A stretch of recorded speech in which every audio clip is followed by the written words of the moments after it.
Good morning from Seattle. Good afternoon to the rest of the country. This is Legal Blogging in 45 chapters. We began a week or two ago and we'll continue into the middle of July.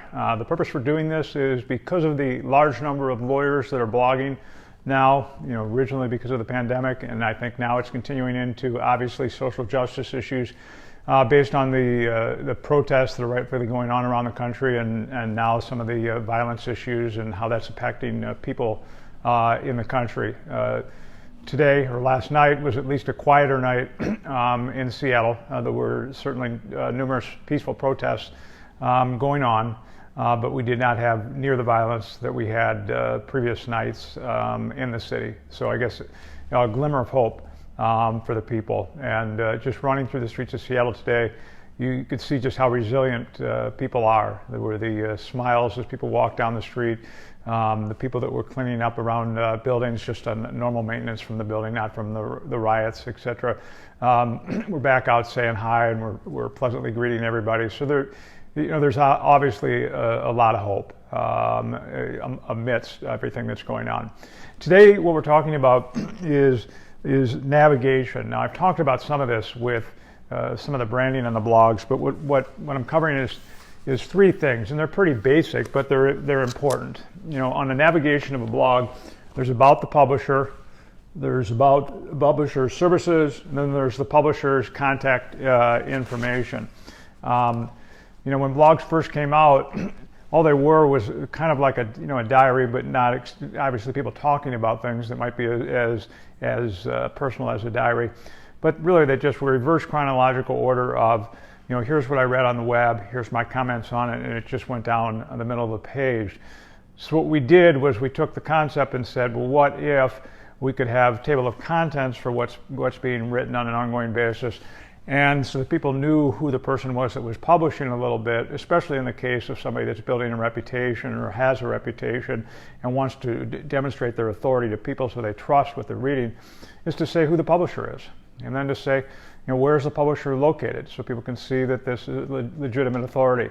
What's the publisher's contact information? How do I get a hold of them? Should I want to do so? So the things you want to be thinking about on the publisher is who is the publisher. Now, people might say, well, that's obvious. It's our law firm. Well, it's not your law firm. It's not everybody at the law firm that is publishing a blog unless you're a solo practitioner and you focus on only one niche area of the law. The publisher is the person providing the insight and commentary that's going on this blog. If it's not somebody that's doing ghostwriting for you, that you probably guess you don't have a publisher. But assuming you have somebody that's actually writing content, that you're writing the content, or somebody else in your firm is blogging, providing insight and commentary based on what they're seeing and providing their take or answering common questions that people have, those type of things, advancing the law, you got to say who the publisher is. And so if it's a practice group in a larger firm, then list out the people that are contributing to the blog. What is their background? And rather than just take default copying over from the profiles that they may have at other places, tailor it to this particular subject. What is it that gives them authority on this subject? You don't have to say it that way, but write, what it is that they do that's relevant to this area. This is not your opportunity to advertise everything you could possibly do in the world. If you're writing a blog on, domestic abuse, this is not an opportunity to say, does wills, real estate, personal injury, workers' compensation, claims employment, because what that is, that's an ad, and people see through that.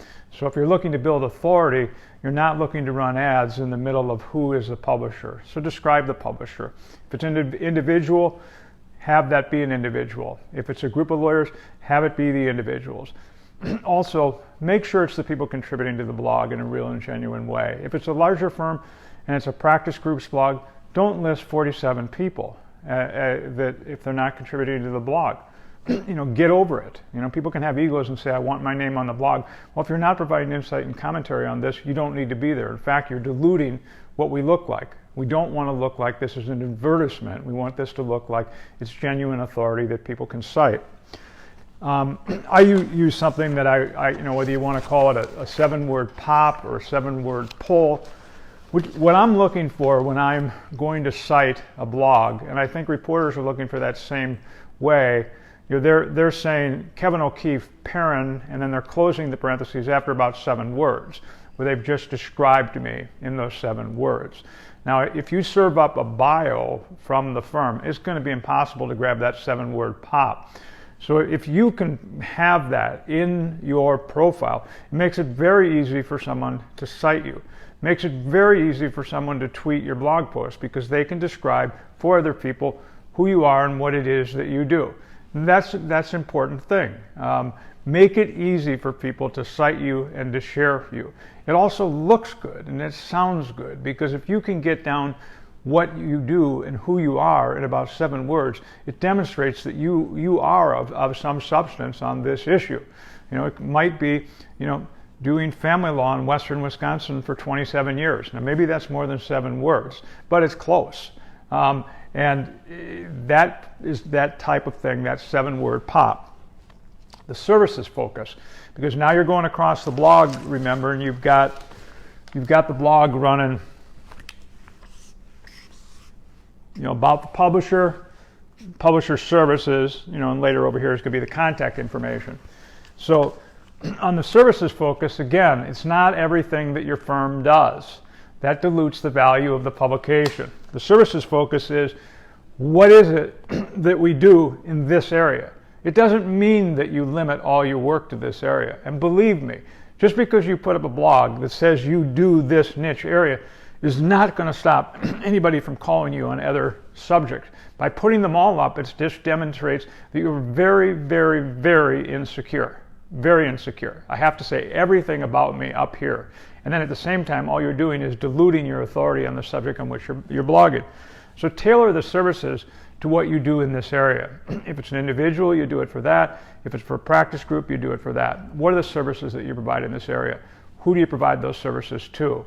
That way people can feel comfortable that you know something about this area and that people hire you in that area. And if people hire you in that area, that means that you probably have some authority on which you speak. You're not trying to prompt them immediately to contact you to be hired, but what you are doing is trying to establish that trust and authority for other people. The contact page.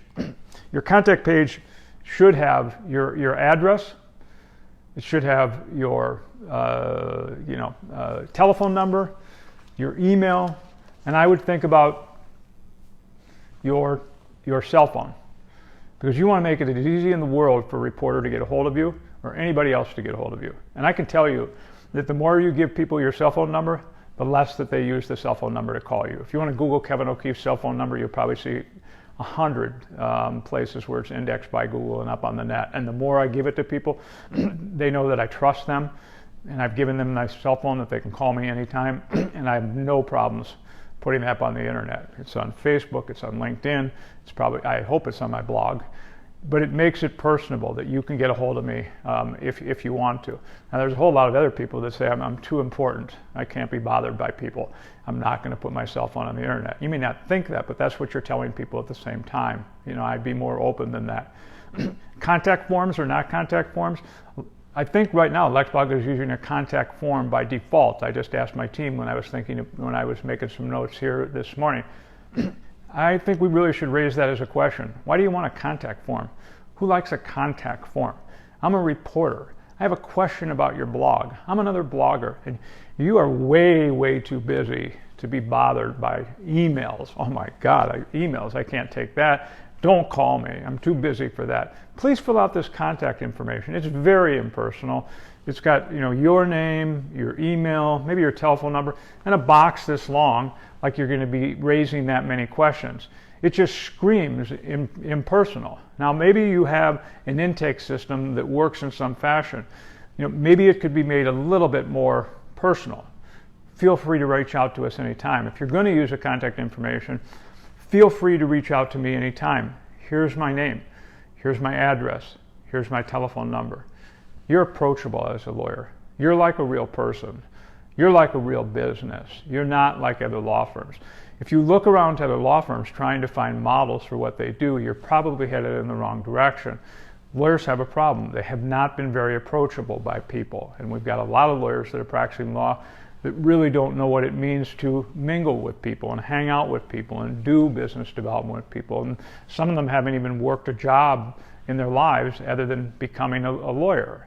And so you have to start thinking like non-lawyers. What makes it easy for other people? So that contact information should be very, very approachable. If you have a practice group, I would suggest making somebody the contact person. It's okay. It's okay. You're not going to get that many contacts coming through the contact form, but I would make it very, very approachable as to, here's the information if you want to get a hold of me. If you look at reporters online, on Twitter, some of them will have their emails. Some of them will say how else to get a hold of them. They make it approachable because they want people to trust them as reporters. But that's it. I know one other thing I wanted to mention was social. We're going to cover social otherwise. But your social contact information should be around there as well. It's going to be on all the various pages, but you're going to want to have, here's my Facebook page, here's how to connect with me on Facebook and follow me, here's how to follow me on Twitter, here's how you can follow me on LinkedIn. If you're using Instagram, you're doing that. So make yourself, approachable, and by being approachable, you will be looked at as more trustworthy. You'll be looked at as more reliable, and you'll get people to begin to follow you and your blog. The continuing effort on Blog for Good, follow that hashtag on the net, is going on. LexBlog continues to work with bar associations across the country so that their blogs can be incorporated into publications, highlighting the services that are or highlighting the insight and commentary of lawyers today, rather than be charging those lawyers for nice turnkey blog solutions. We're doing those for free for participating bar associations. I think we want to emphasize, in addition to the pandemic-related content, which was coming literally, thousands of posts a day, now on social justice issues, and to make an emphasis that let's get those blogs in there as well, into Blog for Good, and let's also make available to those lawyers a turnkey blog solution that we can help them out with at no cost, for participating associations if they want to blog on social justice issues as well. It's very, very important that lawyers are, investing themselves in what's going on in this country today. We haven't had anything like this since I was probably 12 years old in 1968 or 14 years old in 1970, where we did have protests, riots, and unrest, and a lot of uncertainty in this country. And this country is based upon laws, it's based upon rights, and lawyers have a wonderful opportunity to exercise, what they know and what they're capable of learning to help other people. And you can begin to follow, those things we're sharing, other people are sharing, as to how you can get involved, personally in causes. There's organizations looking for lawyers to volunteer on various matters all across the country. Hope you guys have a great day. Take care.